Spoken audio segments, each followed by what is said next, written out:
Hello friends, आज हम प्रश्नावली 4.1 का दूसरा क्वेश्चन देखेंगे। यहाँ आपको कह रहा है कि आप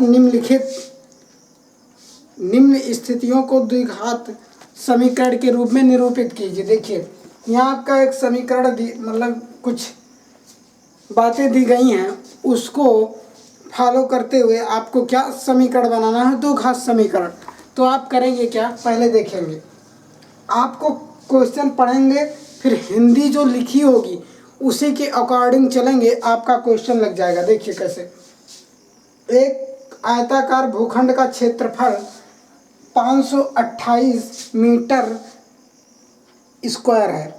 क्षेत्र की लंबाई मीटर में चौड़ाई के 2 गुने से 1 अधिक है। मतलब जो उसकी लंबाई हो मीटर में है और चौड़ाई के 2 गुने से 1 अधिक है। हमें भूखंड की लंबाई और चौड़ाई ज्ञात करनी है। आप आयताकार भूखंड, जो आपका भूखंड का है, भूखंड का क्षेत्रफल कितना आपको दिया गया है, 528 मीटर स्क्वायर। आपको जब देखिए, आपको लंबाई तो पता होगी, मतलब चौड़ाई के 2 गुने से 1 अधिक है, लेकिन अभी आपको चौड़ाई नहीं पता चली, तो आप क्या करेंगे, माना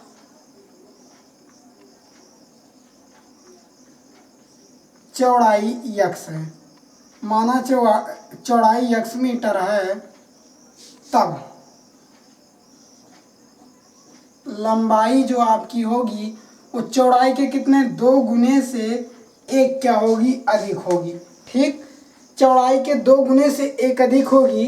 अब ये आपका क्वेश्चन रहा, सॉल्यूशन यहाँ लिखेंगे हल। आप जानते हैं कि आयत का क्षेत्रफल बराबर लंबाई गुणे चौड़ाई। और आपको आयत का क्षेत्रफल पता है क्या, 528 मीटर स्क्वायर है। लंबाई आपकी जो आई 2x + 1, और ये आपकी जो चौड़ाई है इंटू क्या है, x। इसका हम मल्टीप्लाई कराते हैं 2x² + x। अब हम क्या करेंगे, इसको पक्षांतर कर लेते हैं, 2x² + x माइनस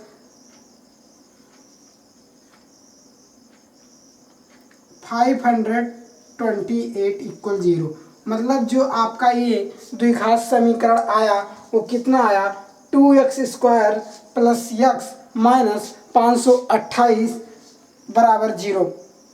ये आपका समीकरण आया। देखिए, बहुत ही सिंपल तरीके से लगा। जो कंडीशन दी गई थी उस कंडीशन को मैंने फॉलो किया, आपके क्वेश्चन लग गए। ठीक, अब हम क्वेश्चन नंबर तीसरे को देखते हैं, दूसरे को। बहुत ही सिंपल क्वेश्चन है, गर्मी भी बहुत तेज है। चलिए, 2 क्रमागत, यहाँ कह रहा है 2 क्रमागत धनात्मक पूर्णांकों का गुणनफल 306 है। हमें पूर्णांकों को ज्ञात करना है।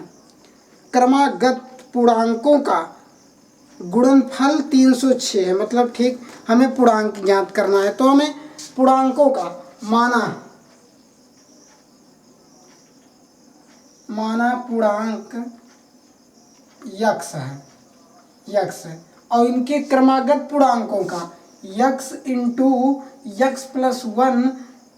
+ 1 का गुणनफल कितना है, 306 है। ठीक, अब इसका हम क्या करेंगे, मल्टीप्लाई कराएंगे, x² + x माइनस 306 = 0। ये आपका क्या आया, दो घात समीकरण। मैंने किया क्या, माना पहला पूर्णांक x है तथा दूसरा पूर्णांक x + 1 है। ये क्रमागत कह रहा है, इसलिए मैंने क्या माना, क्रमागत माना है। ठीक, 2 मिनट रुकिए।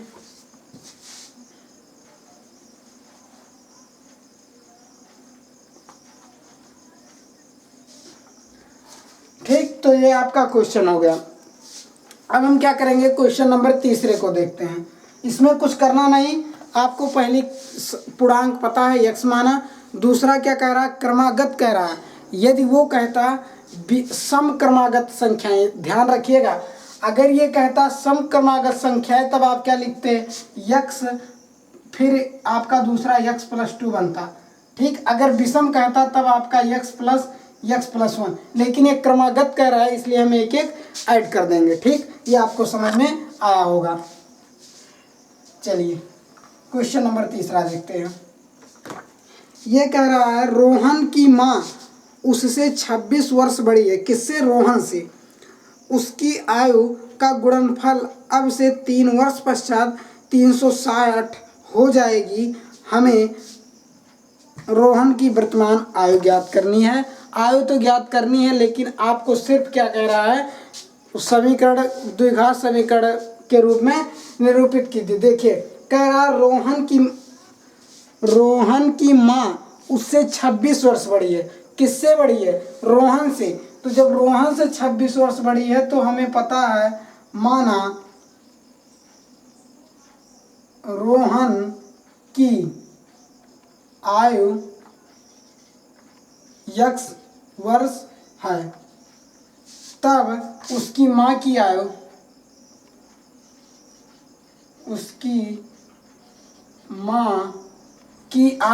कितनी हो जाएगी? x प्लस 26 वर्ष। क्यों हो जाएगी? क्योंकि वो उसकी माँ रोहन से 26 वर्ष बड़ी है, तो हमें रोहन की तो आयु पता नहीं, इसलिए मैंने x माना और उसकी माँ की आयु 26 वर्ष बढ़ा दी। अब क्या कह रहा है क्वेश्चन, फिर कह रहा है उनकी आयु का गुणनफल अब से 3 वर्ष पश्चात 360 हो जाता। मतलब इन दोनों का आयु का गुणनफल 3 वर्ष पश्चात इन दोनों आयु का गुणनफल 360 हो जाता है। तो अब 3 वर्ष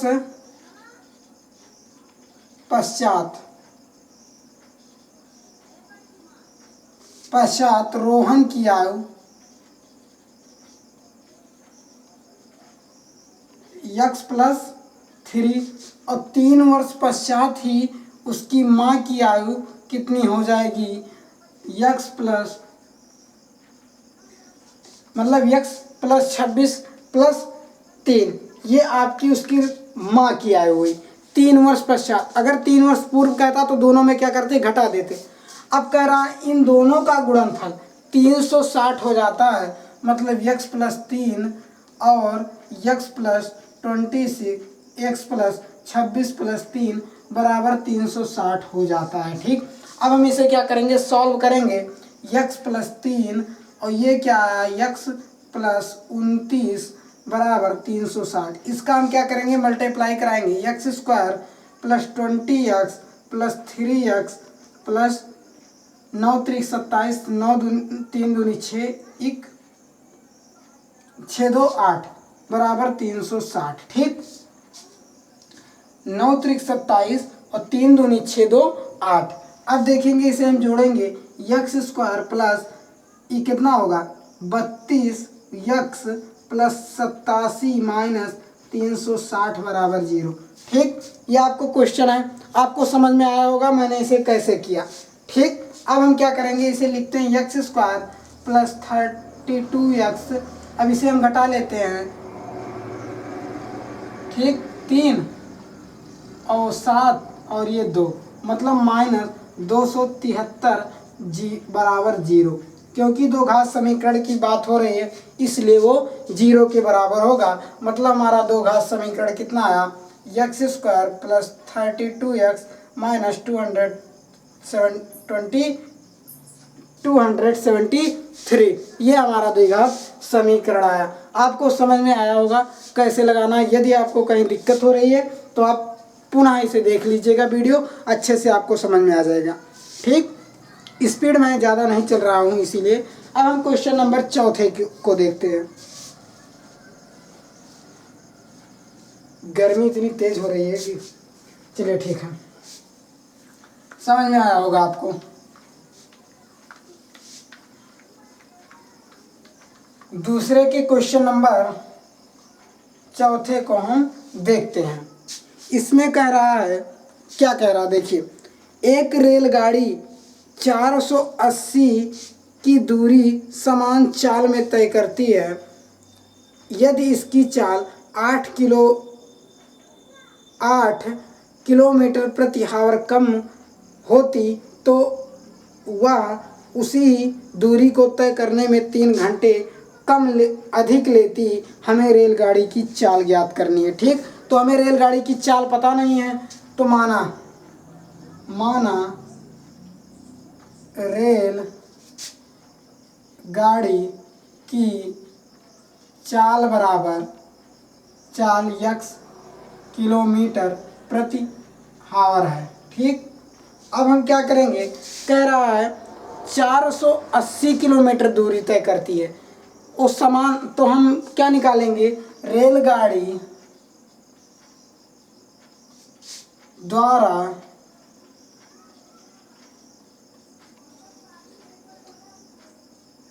तय किया गया समय बराबर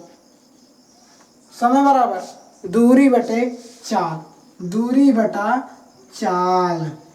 तो दूरी कितनी है, 480 यक्स है, और आपका चाल कितना मैंने माना, यक्स माना। अब कह रहा है यदि इसकी चाल 8 किलोमीटर प्रति घंटे कम कर दी जाए, इसी अनुसार रेलगाड़ी द्वारा तय किया गया समय 8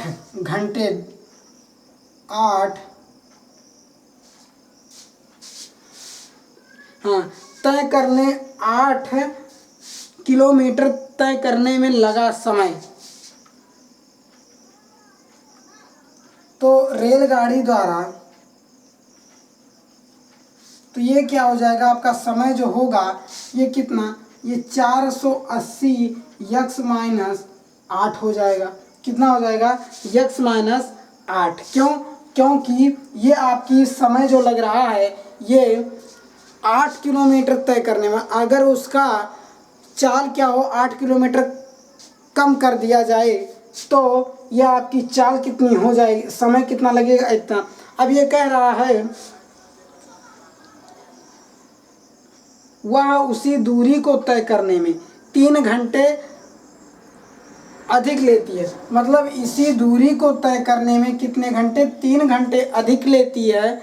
इस दूरी को तय करने में कितने घंटे अधिक लेती है, तो हल लिखेंगे या प्रश्नानुसार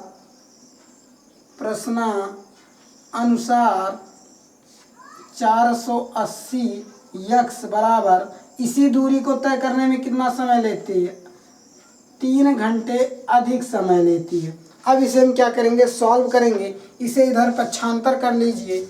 यह आपका 480 x minus 480 x minus 1 x minus 8 equal 3। ये एलसीएम यक्स, ठीक, ये आपका ऐसा तो होगा। अब हम इसे क्रॉस मल्टीप्लाई कराते हैं, 480 यक्स माइनस 8 और ये यक्स इंटू 480। ठीक, ये समझ में आया होगा। इसे हम मिटा देते हैं। अगर आपको दिक्कत हो